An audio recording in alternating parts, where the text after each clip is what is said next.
Bill Hemmer, thank you so much for taking the time to join me today. Ben, good to be with you. Looking forward to this. So I have to ask you, just starting out, how many elections have you covered on Fox? On Fox, 06, 08, 10, 12, 14, 16, 18. But my first election was at CNN in 1998 with Tucker Carlson.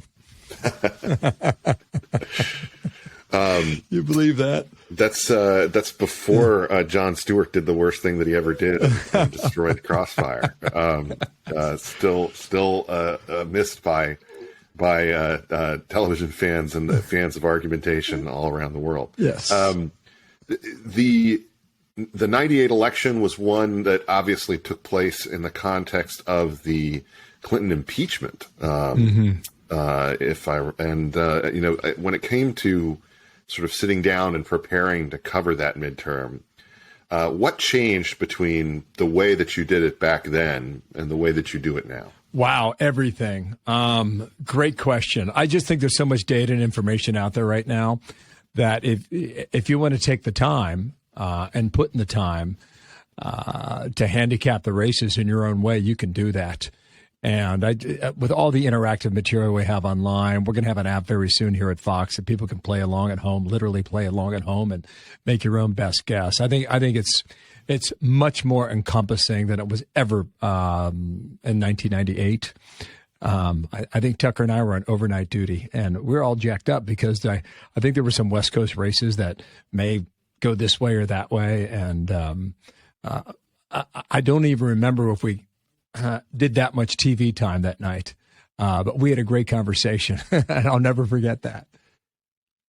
I recall paying attention to elections in those days with the Michael Barone Almanac of American Politics. Yes. So that they would issue, which had, a deep dive from National Journal into all of the different districts and what was going on and the makeup of them. The kind of thing that you can find online today. I was thinking about this the other day because I was thinking about it in the context of how different the NFL draft plays out, where, in the old days, you would have to buy magazines and things to read up about players who you maybe never saw on TV. And now everybody sees everything and they have opinions about guys, formed by all of these different scouts and material that you can find online. In operating in that kind of environment, it has to be kind of demanding of someone like you because any kind of mistake that you make about, a town in one district or a portion of a factor that could play in a certain place has to be called out immediately online by all the folks who have the information at their fingertips. I'm a recipient of that quite a bit, actually. But it helps, improves your job. If you listen to viewers in a lot of ways, they'll catch the mistake that was made, and you don't have to make it a second time. You mentioned Michael Barone. That guy's hugely talented, and I would say deeply missed. Because I've been in my view. Look, I love geography. I love politics. I like how the math comes together and all this. And I like the strategies on both sides.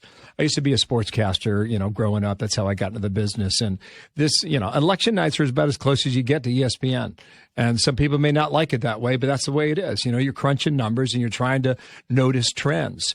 And Barone was so brilliant at it because he could tell you the river valley and who settled there in 1820 and how the valley changed over the next 50 or 100 years and to what it's become today. And then he'll reflect on issues like NAFTA and how it changed the lifestyle for the people who live there. I mean, he was really a unique person. Is there a handful? Maybe a handful of people. I'm counting them on less than one hand in the country who have that skill. For me, I would tell you, we started studying a month ago, and we are knee deep, especially into these House races, trying to understand them. Go ahead. Mm-hmm. I was just going to tell you that I once I've had the pleasure of having dinner with Michael many times, and or hosting him to talk to various bloggers back then, writers, and that kind of thing. And I remember in 2016, or I guess, no, this would have been in 2008, asking him when Hillary Clinton was running for president. We knew that she had lived in Chicago at a certain time, and obviously just based on where her district was, we had been asking whether it was possible that Don Rumsfeld had been the member of Congress who represented her, just like given the timing, because, he was briefly a member of Congress.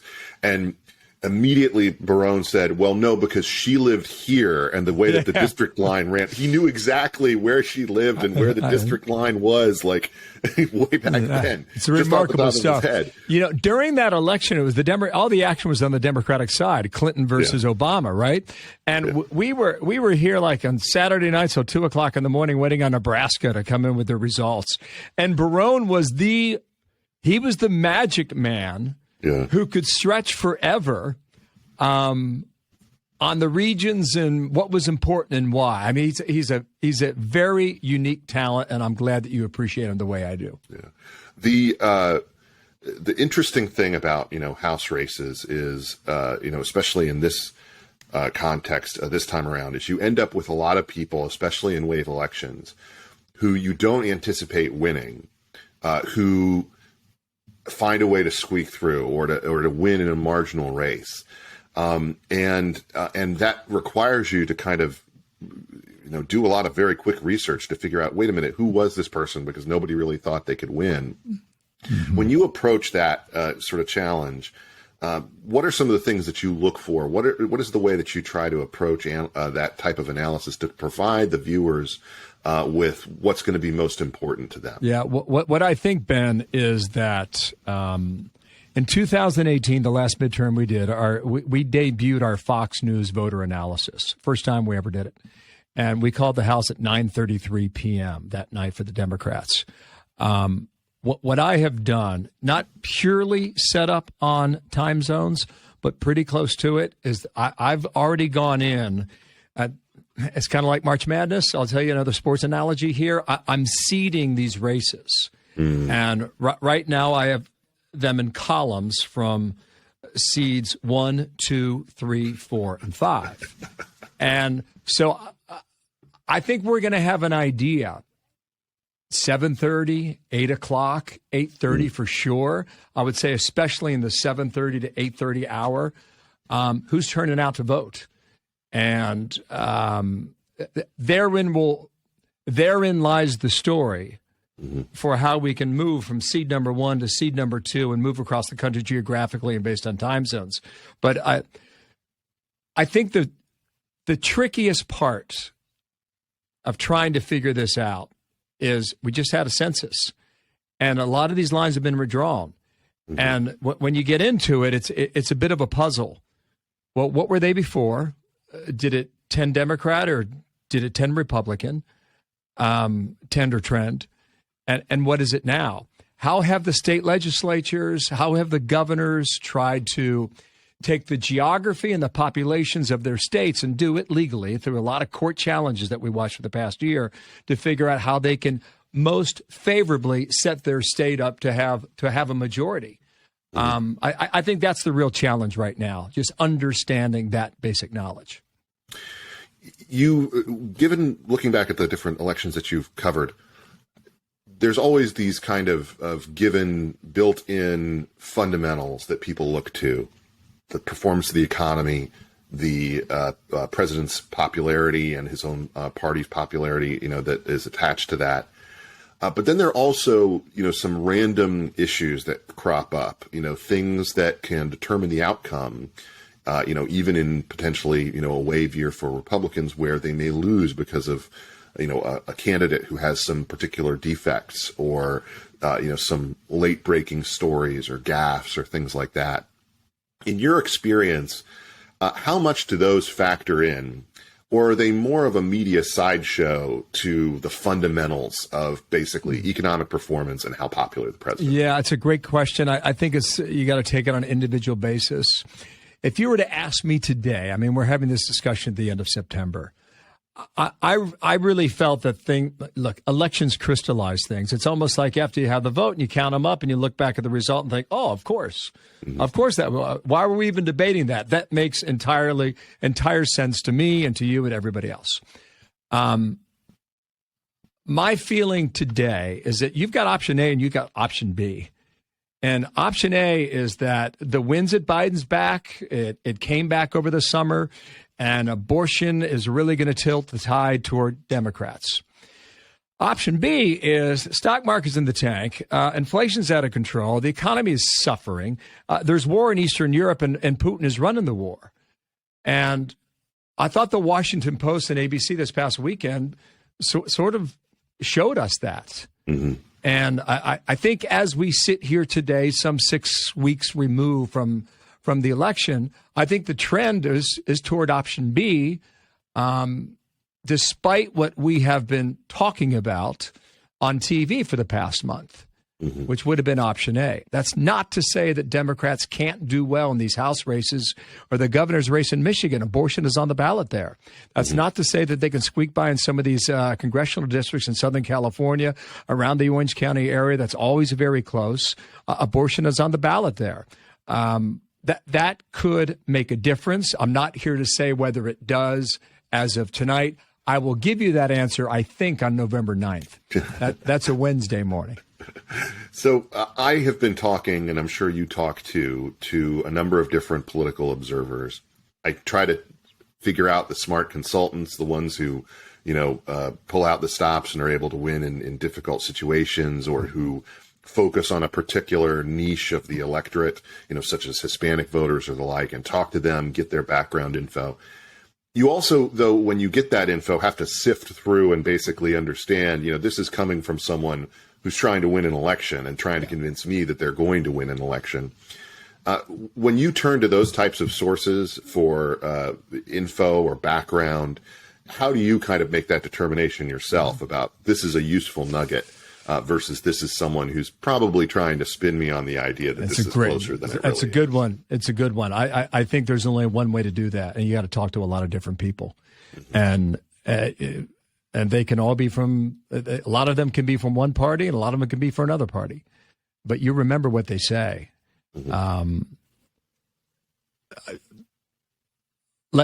Let's see how their opinions play, shall we say? Yes. I mean, look, I've got my favorite people that I can go to, and I know they have a bias, but I think they're fair in their bias. I think a lot of other people just have an opinion, right? Or a spin, as you mentioned. I mean, one way that I sort of approach it myself is, is just sort of, as you said, to see how their predictions play out. And if their predictions or the way that they understand a race lines up with what outcomes are, I tend to go back to them more. No doubt, Ben. That to me is just sort of a proven way of doing it. But it's not, I think, to your point, you really do have to talk to a lot of different people in order to get your arms wrapped around things. One of the interesting dynamics, for instance, this cycle has been that there seems to be this split between Mitch McConnell and the approach that he has, and Rick Scott and the NRSC when it comes to the way that they're spending money in these various Senate races. And while former President Trump obviously had a huge impact in terms of the nomination battles that played out, and really, pretty much ran the field in terms of what the outcomes are, he's yet to really spend money on behalf of any of these candidates, many of whom emerged from pretty difficult primaries without a lot of resources. Do you think that that's going to change between now and Election Day? It's a great question. And if it doesn't, what does that say about, the potential to sort of have a Republican majority in the Senate? Very, very good question. I think those waters run deep on that question, Ben. I really don't know how to answer it as of today. Money matters. It really does, especially in these close elections, especially on the Senate level. Money can make a difference. My guess is that there is a lot of misgivings behind the scenes about the money that Trump has, and as to whether or not he deploys that. Now, there's still a possibility. You still have, more than a month to go here. And he could surprise a lot of people in the Republican Party and start spending that money. And if he did, if he wanted to be the kingmaker in Mar-a-Lago rather, he would have a chance to be a kingmaker in a way that the rest of the country sees, and not just the party. Understand the distinction there? Yeah. Because Democrats, they'd be paying attention to the checks that Donald Trump would be cutting to specific candidates. Mm-hmm. One of the things that is odd about this slate of Senate candidates is how many political outsiders you have. You have Dr. Oz in Pennsylvania, obviously. You have General Don Bolduc in New Hampshire. You have J.D. Vance in Ohio, Herschel Walker in Georgia, Blake Masters in Arizona, all people who have never held elected office or even, run for office before. In terms of this lineup of people, how do you cover these folks with, understanding that they are essentially new to the fray of politics and don't have the kind of records, but also the kind of talking points necessarily that traditional politicians have? Yeah, I think sometimes it helps, right, when you're authentic and you're not relying on your talking points. I think people can appreciate that. But you make a good point about never really been tested on this political level before. And we'll see how it works out for them. I do know on the House side that what the Democrats did in 2018 left an impression on the Republican Party. And that was they went out and they found women and they found minorities and they found a lot of Democrats with a military record whose background was in intel, national intelligence. And they used that to great advantage to run up the score in 2018. I think for McCarthy, that was his strategy. Yeah. On the House side this year. If you asked him, he'll tell you he's recruited some great men and women who come from all walks of life. And it's no longer a party of just white guys. It's women, it's Hispanics, it's first generation Americans. And a lot of people with a military record that can go a long way as a candidate. So I think they learned that 4 years ago, and they're about to see how well and if that strategy pays off. Do you have a favorite House district in terms of a bellwether? Yes, I got a couple. Okay. So we go back to the number one seeds, right? Off the top of my head, there is a district in Virginia. It's called Virginia 2. Democrat by the name of Elaine Luria. You're probably well familiar with her. And there's a Republican. Well, the district changed. The lines changed. And they have expanded into other areas of the Tidewater region in Southeast Virginia, and they've taken in more Republican voters. And the Republicans have recruited a good candidate with a military background, exactly what I said a moment ago. And Virginia closes at 7:00. Based on history, they count pretty fast. Virginia 2 is definitely a number one seed. And we'll see. I went to some members of the Republican Party about a week ago, and I said, well, here's my logic. This tells me this, tells me that, blah, blah, blah. And they said, Bill, you're missing a big one. I said, what? And they said Kentucky 6, Lexington, Kentucky, closes at 6:00. And although that's not in a toss-up a toss-up district, Ben, what you can do on election night is you can see the vote margin, you can see the turnout, you see the difference, and then you start to build this pattern of trends that will move into the 7:00 hour, into the 8:00 hour, into the 9:00 hour, and you can start telling your story. So when you've got all these numbers from all these different locations across the country, we have to tell a story to viewers, and that's kind of the way we do it. But Virginia 2's one. There's one in North Carolina that I think will go Republican. It's a new open seat. It was vacated by Ted Budd, who's running for the Senate race. North Carolina counts pretty fast, and they close in Eastern time zones. There's a couple in my home state of Ohio District 1, Steve Shabbat fighting for re-election.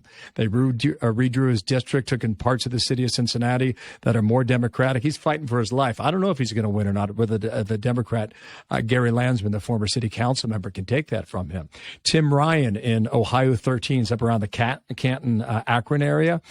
Republicans feel really good about the candidate they recruited to take that seat, but You could also make an argument that Democrats who voted for Tim Ryan when he was a congressman there will turn out in greater numbers in that part of Ohio to vote for him as a senator. So you got a bit of a balancing act right here. Susan Wild from Pennsylvania, it's the northeastern corner of the state, Congressional District 7. Above it is Congressional District 8. She was on CNN on Monday of this past week, Ben, and she said, all you got to know about the election coming up this November is who wins my district and who wins Matt Cartwright's district. Who wins Pennsylvania 7? Who wins 8? If I hang on and he hangs on, we're going to maintain the majority in the House. I'd say she's probably right with the strategy. Early on in the night, you watch that corner of the state to see how it goes. But if both flip and if both go Republican, in all likelihood, we're going to back to that voter analysis and we'll make a call for the House majority. Maybe before 10 o'clock Eastern time, but that is strictly and only a guess. But you asked, and that's immediately what came to my mind. What is the conversation like before calling a race? We have statisticians, we have mathematicians, and I would argue we have political historians, and they're in a room by themselves. And I would say that number, probably 15 people. It might be 20, but not more than that. And they have data that comes in directly from the Secretary of State's office based on counties, based on precincts. And they're looking at from a historical perspective as well.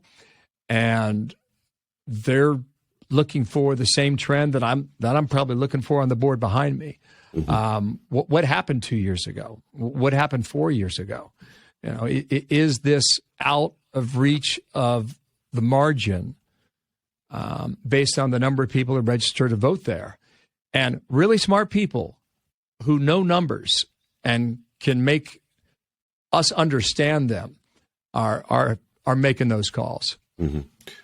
In many states, obviously now, it's not election day so much as it is election month or election fortnight. You know, it feels like these elections, the voting goes on forever, starts very early and goes on for a very long time. Some people now have this experience in multiple cycles, not just the last one, of seeing the numbers on the screen be at a certain level. And then waking up the next morning or the morning after that and seeing the margins shift and sometimes shift dramatically. What would you advise them about the way that they think about those, looking at those percentages and reading them? It's a profound question, and it's very important too, especially for keen viewers who are trying to follow the vote at home on election night. In the upper right-hand corner, there'll be an estimated percentage. And that is an estimate of what we believe the vote will be for that particular district or county or state. In a big turnout election, that number sometimes, Ben, will bump up around 90 or even 95%. But as we saw in Virginia a year ago, we're pushing 99. It starts to pop down again. Mm-hmm. And the reason for that is because the turnout exceeded the estimate. So I would caution people, use that as a guide, but never a guarantee. Yeah. I mean, we just saw that in Kansas, for instance, where it was dramatically higher turnout than people had anticipated in terms of the totals that we saw. And we've seen it in a number of primaries this cycle. Let's go out on this. When it comes to just you physically preparing for doing election night coverage, what do you do to prepare for it? Do you try to get as much sleep as possible? How much caffeine do you use? Yeah. What's your sort of approach to making sure that the Bill Hemmer that people get at the end of the night is still able to, you know, how does brain work? Right. Yeah. It's good. Fair. Yeah, you want to get rest the previous weekend. But inevitably, Ben, we are a content machine, and we have a lot of colleagues, and we try and satisfy a lot of them. So easier said than done in getting that that sleep the previous weekend. Here's what I find, though. What I think is very important for people to understand about you and me and those of us who work around the clock on big election nights. Information is our friend. Data feeds us. If you have a race that's moving, and then flatlines, and that goes on for a period of time, maybe it's a couple hours, hopefully it's not a couple of days. When the information dries up, we kind of dry up a little bit too. But when there is data and when the numbers are flowing, I find a certain energy through that information. And that's all, for me, that's really the adrenaline I need. When a story is changing and we have the opportunity to update viewers on how that story is changing, that's kind of the lifeblood of getting through a couple sleepless nights. Bill Hemmer, thank you so much for taking the time to join me today. Great questions, Ben. Great to be with you.